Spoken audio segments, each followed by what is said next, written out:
ഇന്ന് നമുക്ക് ഇഹ ഡിസൈൻസ് എന്ന് വാങ്ങിയ ഒരു ഡുപിയോൺ സിൽക്കിൻ്റെ മെറ്റീരിയലിൻ്റെ ജെന്യൂൻ റിവ്യൂ ആണ്.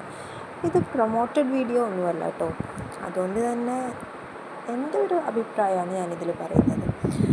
ഇതൊരു ബോട്ടിൽ ഗ്രീൻ കളറാണ്. അതിൽ സെറി വർക്ക് വരുന്നുണ്ട്. നല്ല ഗോൾഡൻ സെറി വർക്കാണ് വരുന്നത്. ഡുപിയോൺ സിൽക്കിൻ്റെ ഫാബ്രിക്കാണ്. ഇതിൻ്റെ മോസ്റ്റ് ഹൈലൈറ്റിംഗ് ഫീച്ചർ എന്ന് പറഞ്ഞാൽ ഇതിൻ്റെ നമ്മളുടെ കൈയിൻ്റെ സ്ലീവ് ഭാഗത്ത് വയ്ക്കാനുള്ള വർക്കും എക്സ്ട്രാ വരുന്നുണ്ട്. നല്ല ലെങ്ത്തും വിഡ്ത്തും ഒക്കെ ഉണ്ട്. അതുപോലെ തന്നെ ഇതാണ് ഞാൻ പറഞ്ഞ സ്ലീവിൽ വെക്കാൻ പറ്റിയ ഡിസൈൻ. അപ്പം ഇത് സ്ലീവിലും വരാം. അതുപോലെ തന്നെ ഈ വർക്ക് ഈ ബോർഡർ നമുക്ക് നെക്കിലൊക്കെ ഡിസൈൻ ചെയ്യാൻ പറ്റും. ഓക്കെ, അതുപോലെ ഇതാണ് ആ ബോട്ടിൽ ഗ്രീൻ ബോട്ടമാണ് ഇതിൻ്റെ bottom.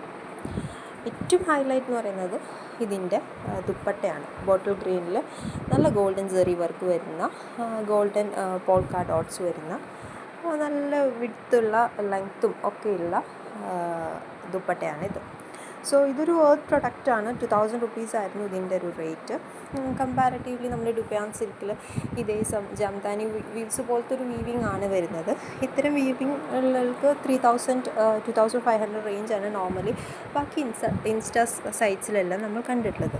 So it's A worth product. കളറും എല്ലാം നമുക്കൊരു സോബർ ലുക്ക് തരും. ഒരു ഓവറായിട്ടോ ഒന്നുമില്ല. ഏത് ഫങ്ഷനിൽ പോകുമ്പോഴും നമുക്കിത് വെയർ ചെയ്യാൻ പറ്റുന്ന ഒരു മെറ്റീരിയലാണ് ഇത്. Thank you.